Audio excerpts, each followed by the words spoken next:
Welcome back to Arsenal and our tour of the Stridsvagn 74. And as usual with part 2, we're looking at the crew positions. Starting off in the commander's cupola, which looks actually kind of suspiciously Centurion-like, but there's a reason for that. He does have a machine gun on a mounting to his front. This is an 8mm, however, later on it got converted to the more modern 7.62.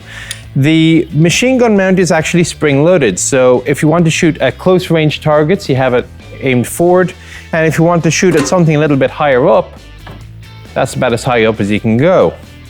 So we'll leave it out of the way for now, and hop down inside and see what the inside of this big turret is like.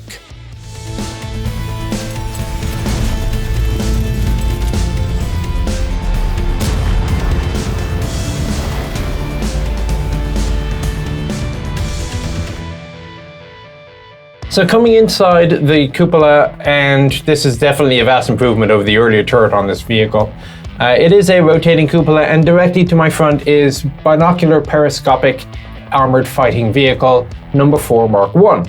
A substantially British sounding title, and indeed the binocular is pretty much what you would find on a Centurion. Around me are 8 periscopes that are used to see with pretty good visibility. They come with little shutters, so at night if you don't want to emit any light and for some reason you don't want to see out, you can close the shutters and you are hiding in secret. There is a marker up here that says that this turret is number 32, built by Landsverk in 1960. Over his shoulder, to the left is the radio behind the loader, to the right, the controls for the auxiliary motor. That's the Volkswagen in the back of the bustle. To his right, you're going to find another controller marked with a Ministry of Defense plate. It is the commander's override for the turret, and again, taken right off of a Centurion. Further forward, we have helpfully labeled in English, smoke discharger firing buttons. I wonder what they might do.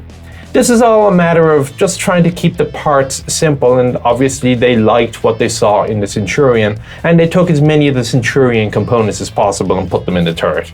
I am sitting on top of a huge coil spring. You can see the cable comes forward up to a winch here and then down forward to the gun. The purpose of this spring is to equilibrate the length of the much larger gun, which is mounted further forward simply to save space.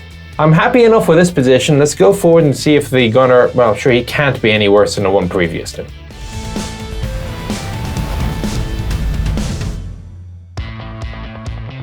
Now, for those of you who saw what it was like in the M42's original gunner seat, this is a dramatic improvement. So the designers actually sorted themselves out with this one.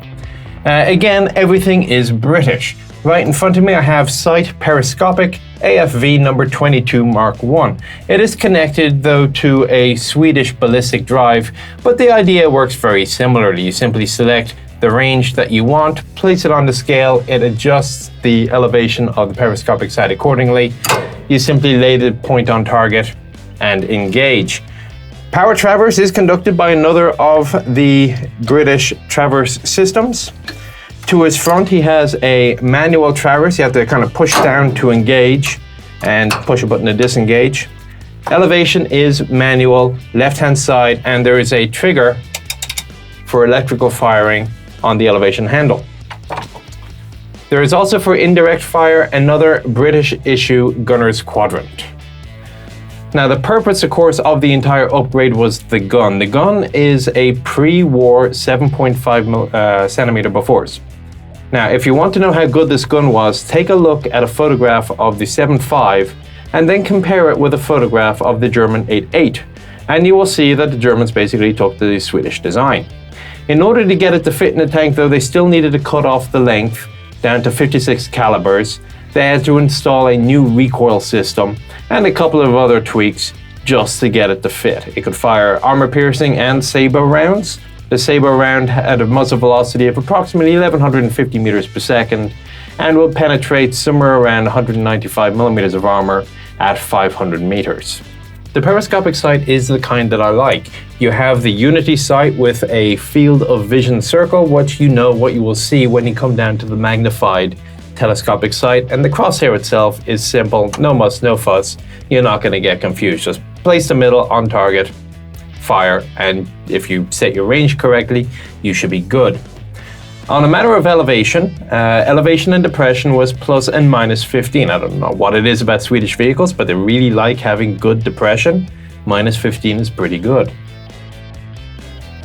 Last thing I'll say before going over to the loader side is that the engineers have done very well on this. Bearing in mind that they are still constrained by the original small turret ring, and that itself was constrained by the requirement for a narrow tank to keep the weight down.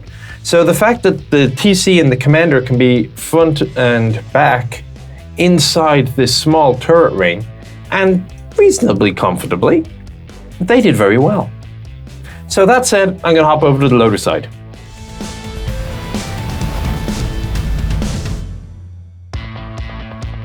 Now the loader kind of gets the small end of the stick with the narrow turret ring, but it's not all bad. He does have his own spring-loaded hatch for starters.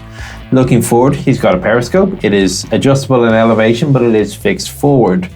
Below that, you can see the mount point for the coaxial machine gun, and the spent casings will go down a chute towards, they retained the disposal system in the hull floor. If you look just to the right on the recoil springs, you can see the internal travel lock.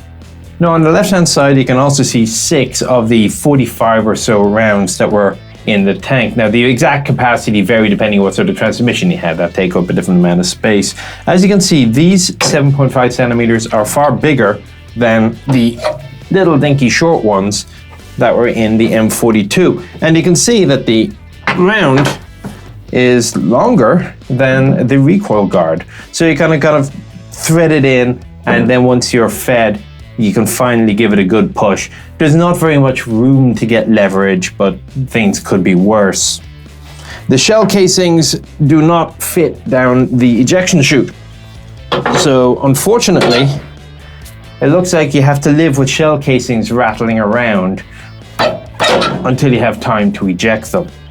Additional stowage can be found, for example, under the feet.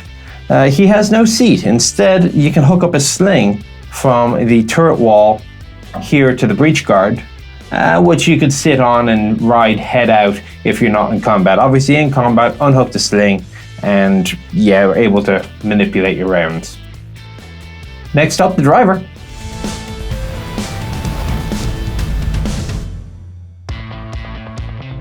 So the fourth position, the driver's hole. To get into here, I've had to get out of the turret and come forward in the more traditional manner. There's just not enough room for me to squeeze through the turret ring. It's good news and bad news. The good news is it's still quite comfortable. I am safe from the turret basket behind me because I have a nice backrest and I don't feel in any danger. I guess I should modify that. It's not a full basket, it's only a platform on the gunner commander side. The loader is standing on the hull. If you look to the front, the driver's panel is modernized, and of course it is much bigger than on the M42 we looked at because you got 2 engines. So you got 2 startup buttons, you got oil and coolant for both, of course only the one. Speedometer. Steering is conducted in the same manner. You have the 2 tillers and you have the buttons for the hard brake option. 2 pedals, the brake and the accelerator. To see out of, more good news. He's got 4 periscopes and not just the 2, so he's got better visibility. The bad news, however, is that this modification to the whole system has resulted in there being, well, frankly, it's harder to get in and out of this thing. I'm not entirely sure what they've done, but it is a tighter fit. The gear system. It is the hydraulic system on this tank. There's 4 basic gears. So front left is first, and that is a hydraulic gear. Then you come back to a mechanical gear, which is really more for cruising. That's the low range. On the far right hand side, you've got third and fourth, which are the hydraulic and mechanical gears accordingly. Front middle is reverse. I've been told, and I can't do it right now because the gear stick seems to be frozen, that when you go from a hydraulic gear to a mechanical gear, it's spring-loaded, and if you're not careful will slam your arm to the rear and you can knock it off something, and it is quite painful and a mistake you don't do very often. Not much else in here. On the right hand side you can see that the ammunition compartment has been modified a little bit to fit the longer ammunition, so it's now angled downwards, doesn't carry as much but it fits. There's a primer pump for the fuel on the left hand side, and well, that's pretty much it. So I shall now extricate myself from this tank, which, as I say, is the driver's position isn't bad for an early 1940s vehicle. And we'll close up.